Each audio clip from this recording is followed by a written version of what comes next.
มื่อ2 อาทิตย์ที่แล้วในวันเสาร์ที่18ทางวัดได้ทำบุญฉลองยอดซอฟ้าสามัคคีก็เลยมีโอกาสได้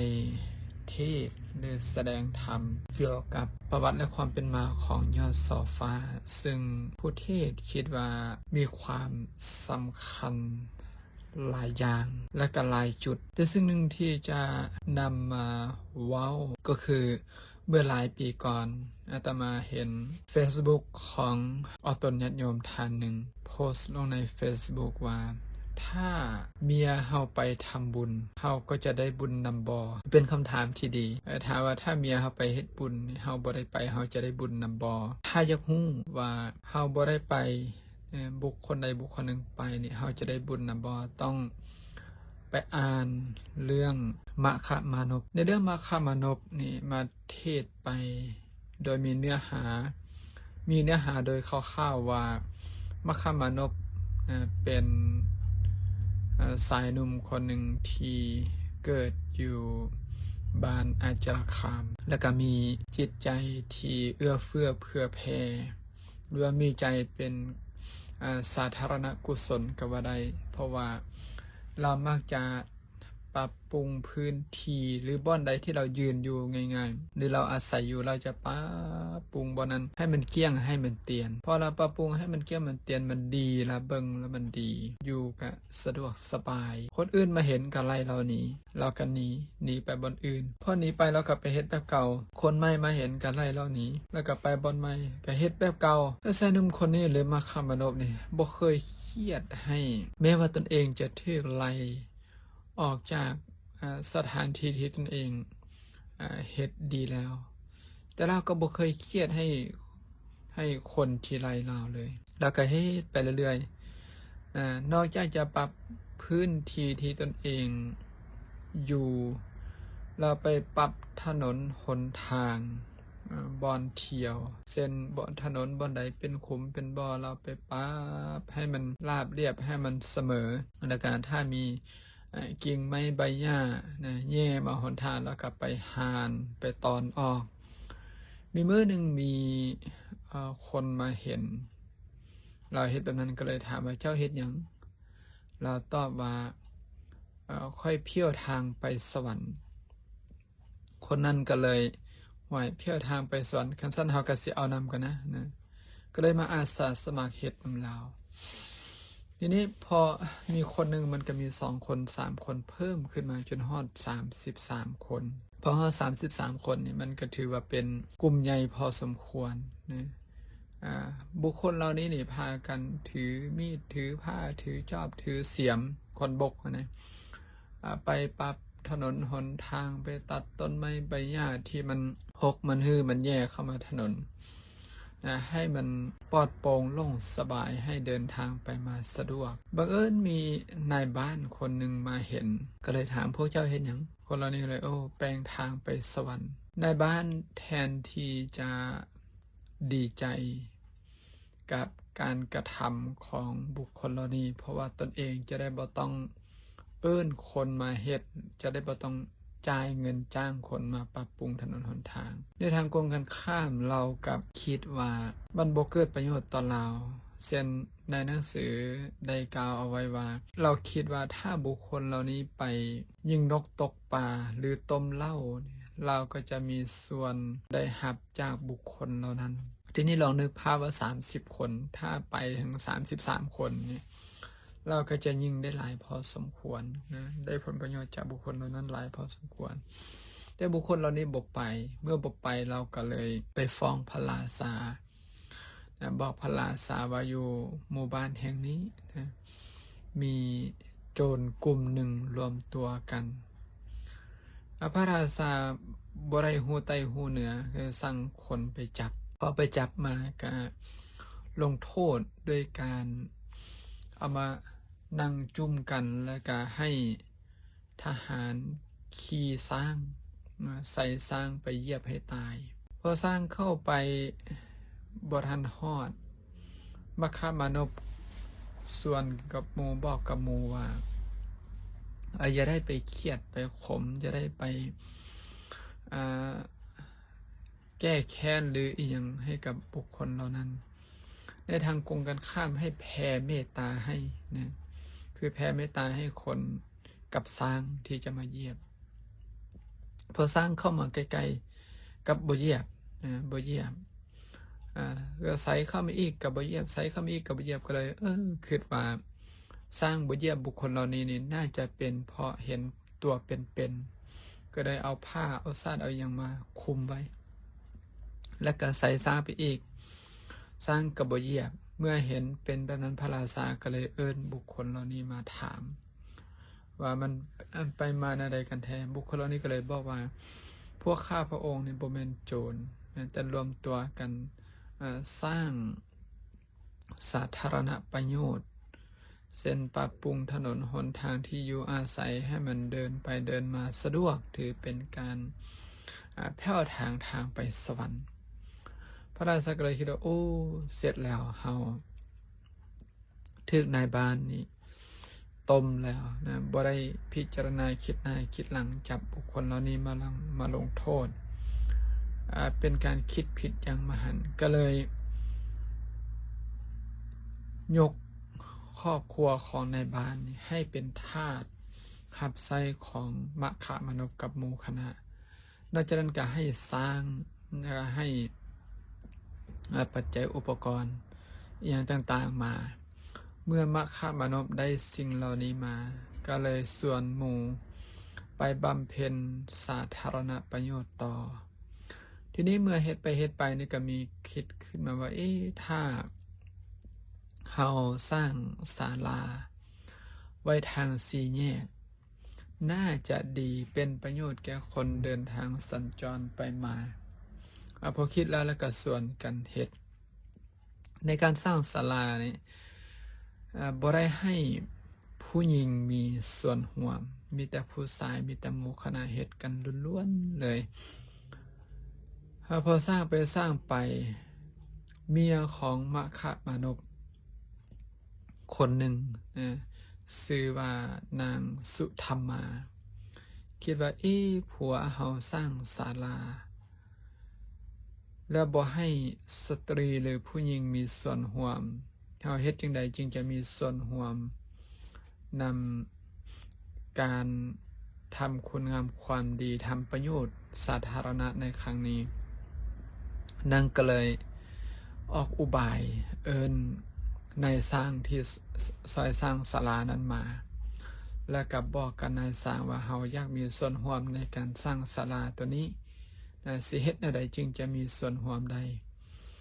หลังจากนั้นก็เอาเงินยัดกองโต๊ะคือติดสินบนนั่นแหละให้นายสร้างก็เลยบอกว่าบ่ยากถ้ายังมีส่วนร่วมกับศาลานี้นี่ให้นางเฮ็ดเอาไม้มาทากเป็นซอแล้วเอาไว้เป็นส่วนประกอบของศาลานางก็เลยให้นายสร้างนี่เฮ็ดให้นายสร้างคนนี้ก็เลยมาทากไม้ให้เป็นจอมแหลมเสร็จแล้วก็สลักชื่อนางใส่แล้วก็เอาผ้าห่อพันไว้ในเฮือนของตนเองแล้วก็ไปสร้างศาลาต่อนี่พอสร้างศาลาแล้ว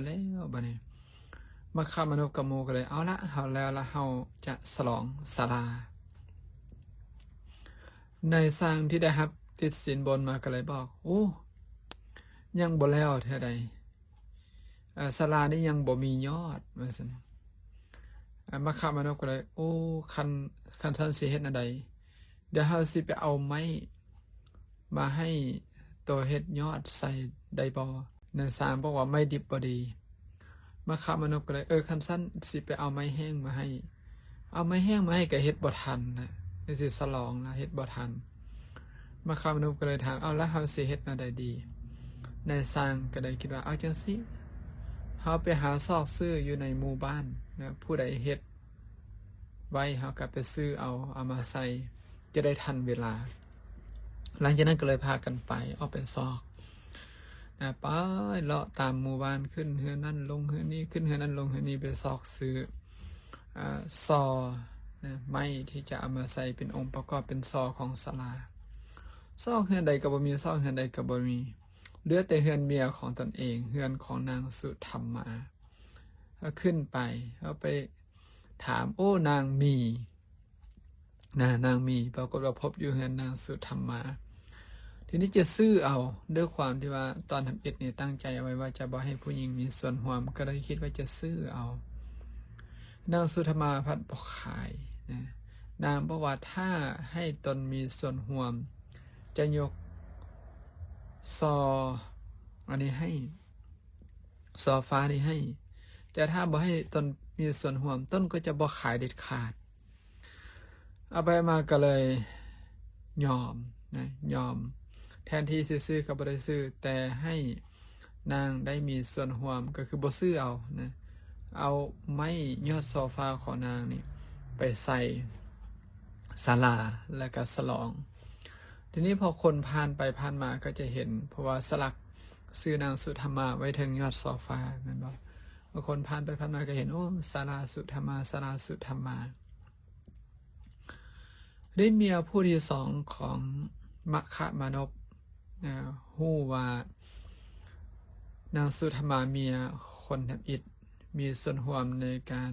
เฮ็ดยอดโซฟานางก็เลยคิดว่าเฮาสิเฮ็ดแนวใดดีจึงจะได้มีส่วนร่วมในการ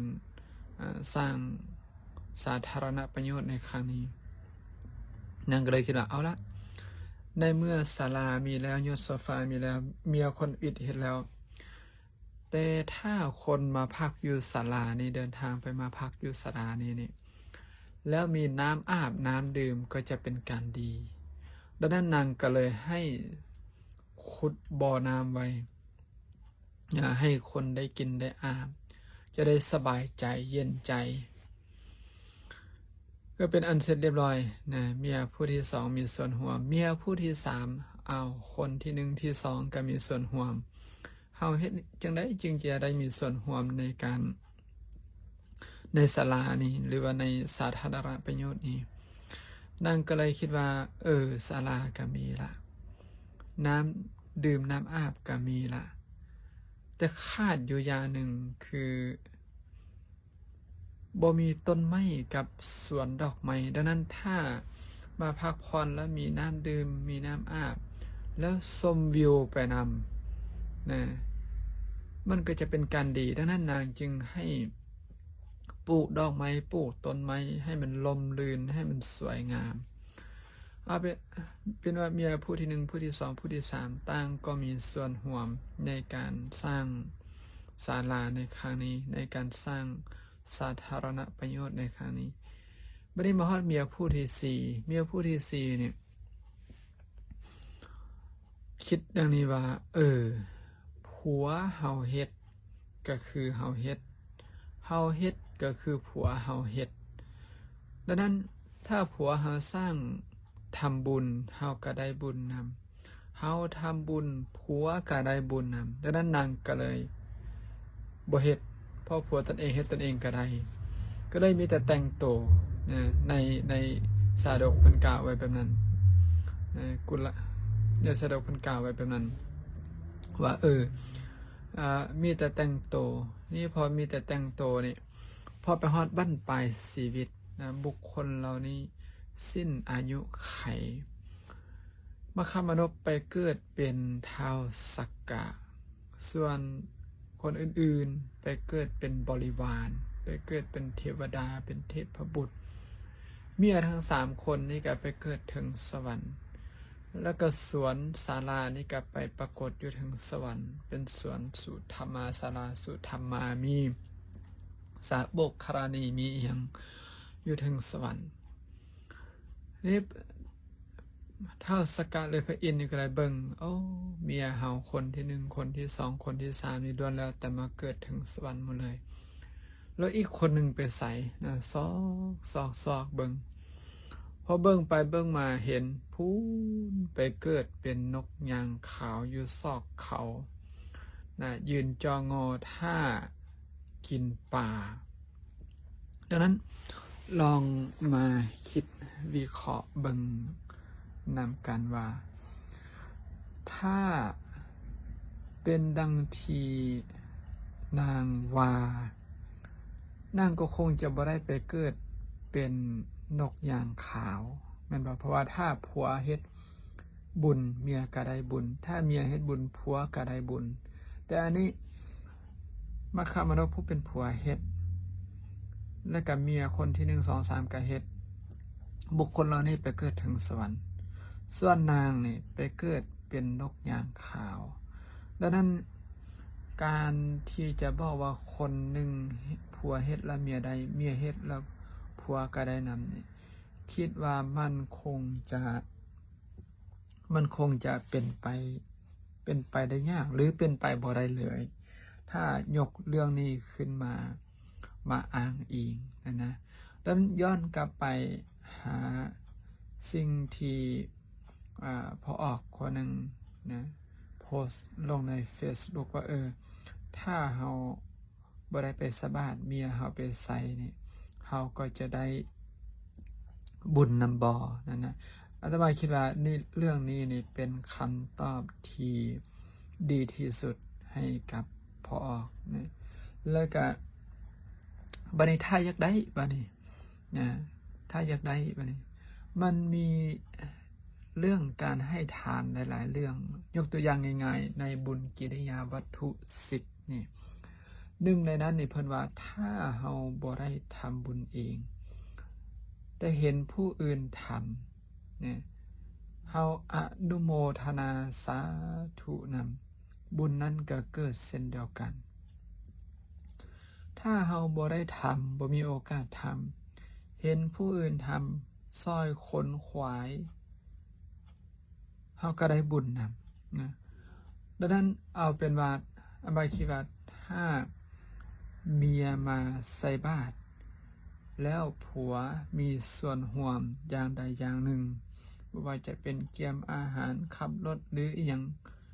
อันนี้ก็คิดว่าได้บุญนำหรือถ้าบ่ดังนั้นผู้ที่เป็นเมียมาผัวบ่ได้มาก็บอกว่าเฮาไปทำบุญเด้อไปวัดไปใส่บาตรผัวก็อนุโมทนาสาธุอนุโมทนาในบุญนำได้บุญก็เกิดเช่นเดียวกันหรือถ้าบ่ดังนั้นมาเฮ็ดแล้วกลับไปเฮือนเฮาไปทำบุญมาเด้อไปใส่บาตรมาผัวฮู้ว่าเมียไปใส่บาตรทำบุญมาก็อนุโมทนาสาธุบุญนั้นก็เกิดเช่นเดียวกันดังนั้นอันนี้ฝากเอาไว้ให้ตอนโยมพุทธศาสนิกชนได้นำไปพินิจพิจารณานำกันถ้าหากว่าบ่คิดคืออาตมาก็ลองนำเอาเรื่องมคามนพกับเมียทั้ง4คนไปพินิจพิจารณาเองนะมาคิดว่าน่าจะได้ข้อสรุปเป็นของตนเองก็ขอเจริญพร